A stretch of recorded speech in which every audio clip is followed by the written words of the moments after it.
The observer effect. Reality reacts to being watched. What if the universe is not a passive stage where events simply happen, but a living, responsive system that changes the moment you dare to look at it? This is not poetry. This is not philosophy. This is laboratory-confirmed, peer-reviewed, repeatably shocking physics. The observer effect reveals that the very act of measuring a quantum particle, an electron, a photon, fundamentally alters its behavior. Before observation, a particle exists in a superposition, a blur of all possible states simultaneously. The moment you observe it, that blur collapses into one definite reality. Scientists didn't cause this by bumping into equipment. They caused it simply by looking. The universe, at its most fundamental level, is not indifferent to your attention. It responds to it. And the terrifying, beautiful implication of that, reality as you know it may not exist independently of the mind that perceives it. Everything you call real might be participation, not observation. The double-slit experiment. The most disturbing experiment in human history. What if firing a single bullet through two holes simultaneously and having it somehow interfere with itself was not science fiction, but something scientists watch happen in their laboratories every single day? The double-slit experiment is the crown jewel of quantum weirdness. When electrons are fired at a barrier with two slits, without observation, they create an interference pattern, behaving like waves, spreading through both slits at once, overlapping with themselves. But the moment scientists set up a detector to watch which slit the electron passes through, the interference pattern vanishes. The electron suddenly behaves like a particle, one path, one slit, ordinary, as if it knew it was being watched and decided to stop being extraordinary. Physicists have repeated this experiment thousands of times with increasing precision, eliminating every possible mechanical explanation. The conclusion is unavoidable and deeply unsettling. The act of observation doesn't just record reality, it creates it. Superposition. Everything is everything until you look. What if right now, in this very moment, you exist in multiple possible versions of your life simultaneously, and only the act of deciding collapses you into one? That is not metaphor. That is quantum mechanics applied at the particle level, and it rewrites everything you thought you understood about existence. Superposition is the principle that a quantum particle exists in all possible states at once until measured. The most famous illustration is Schrödinger's cat, sealed in a box with a quantum trigger. The cat is simultaneously alive and dead until someone opens the lid. Not probably dead, not mostly alive, both simultaneously, with mathematical certainty. This broke the minds of the greatest physicists of the 20th century. Einstein refused to accept it. He called it spooky. But spooky doesn't mean wrong. The math works, the experiments confirm it, and the implication is staggering. At the foundation of physical reality, nothing has a definite state until the universe is forced to choose.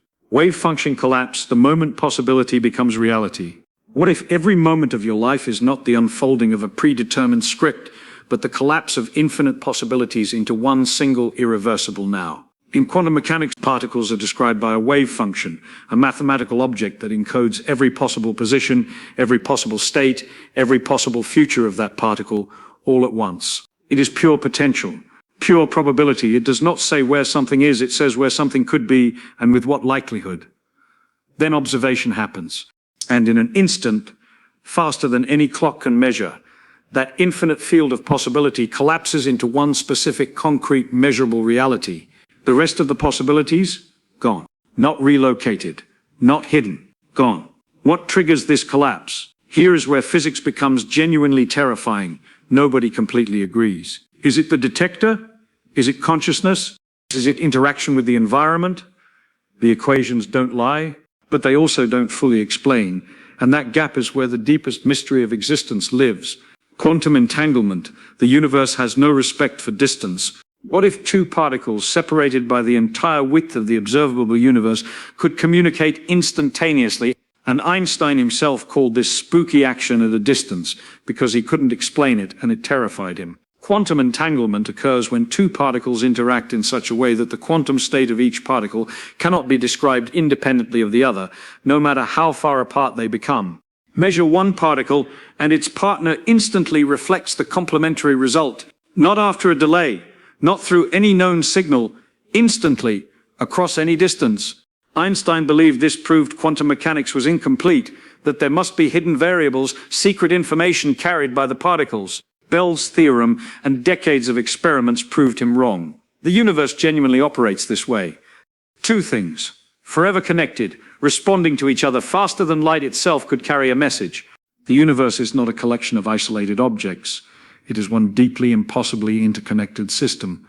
The role of consciousness. Does the universe need a mind to exist?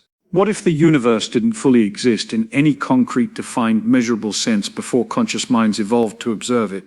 Before you dismiss that as mystical nonsense, understand this: it is a serious question debated by Nobel Prize-winning physicists, and it has never been conclusively resolved. The Copenhagen interpretation, the dominant framework of quantum mechanics for nearly a century, places measurement at the center of physical reality, and measurement at its core involves an observer. John Wheeler, one of the greatest physicists of the 20th century, proposed the participatory universe, the idea that the universe is not just observed by conscious life but brought into being by it. His delayed choice experiment showed that an observer's decision in the present could seemingly affect what a particle did in the past: time, causality, reality itself, all up for negotiation at the quantum level.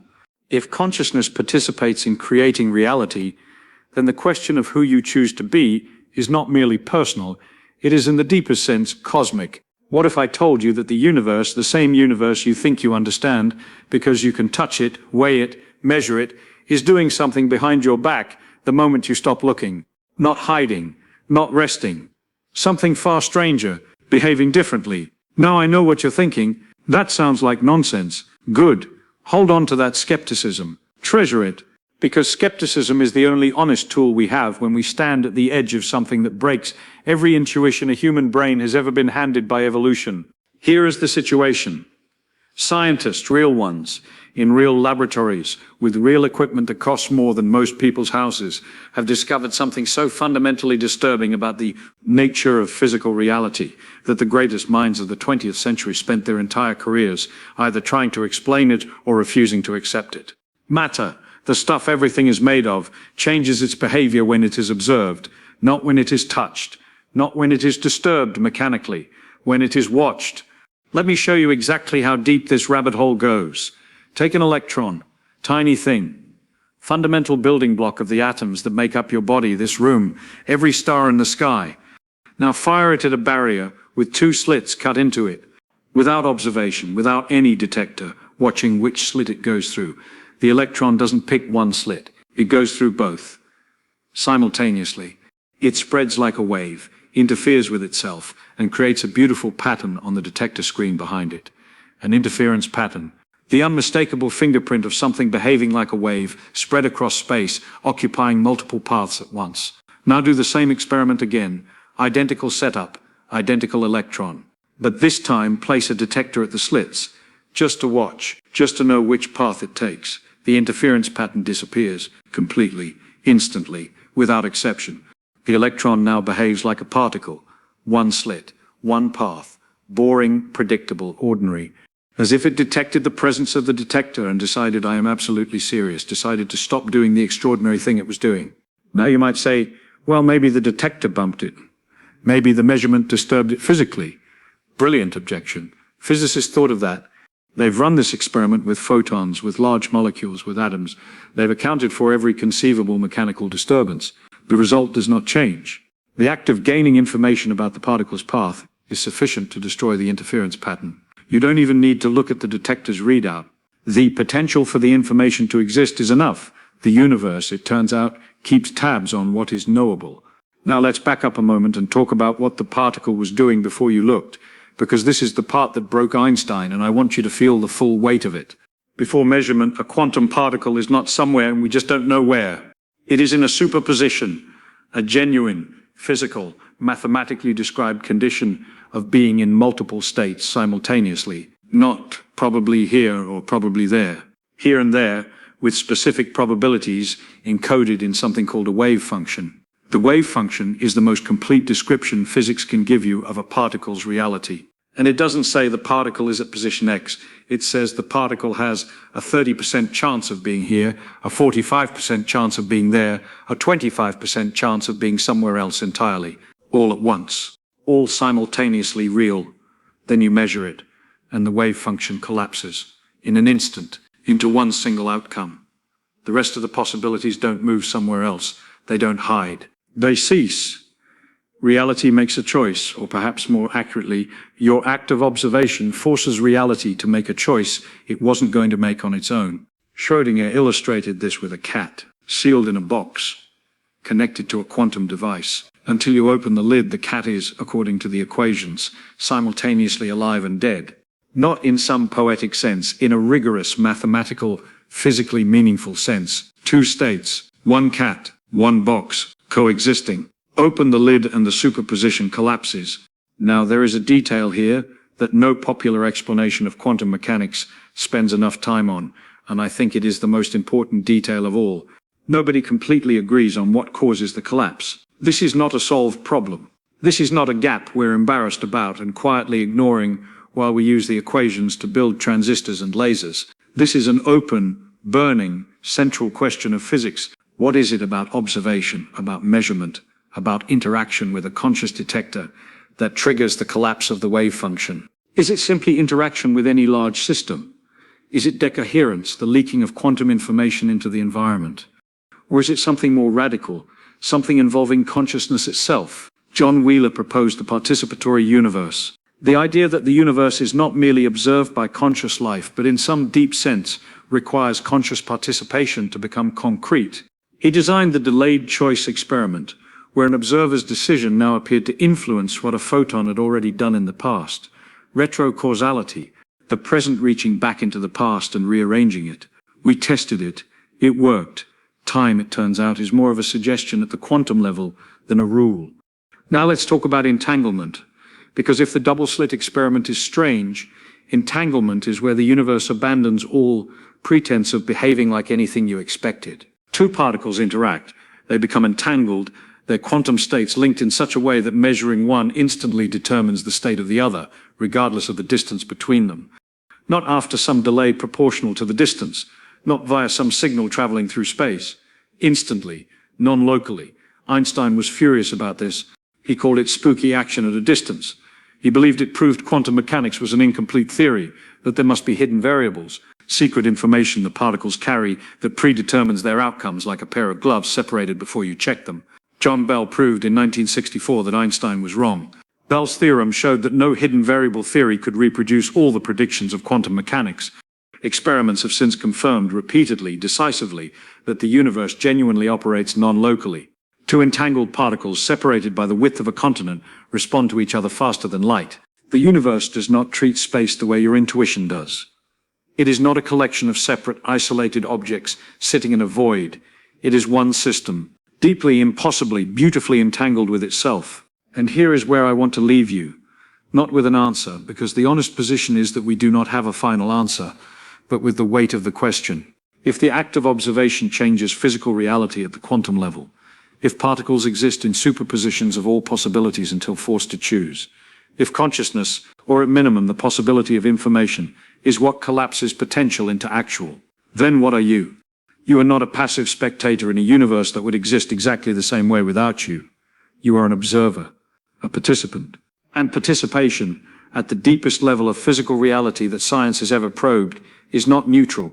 It is creative. The universe, when looked at, looks back, and it changes. And now you know that the question, why does matter change its behavior when observed, is not just a physics question. It is the question underneath all questions.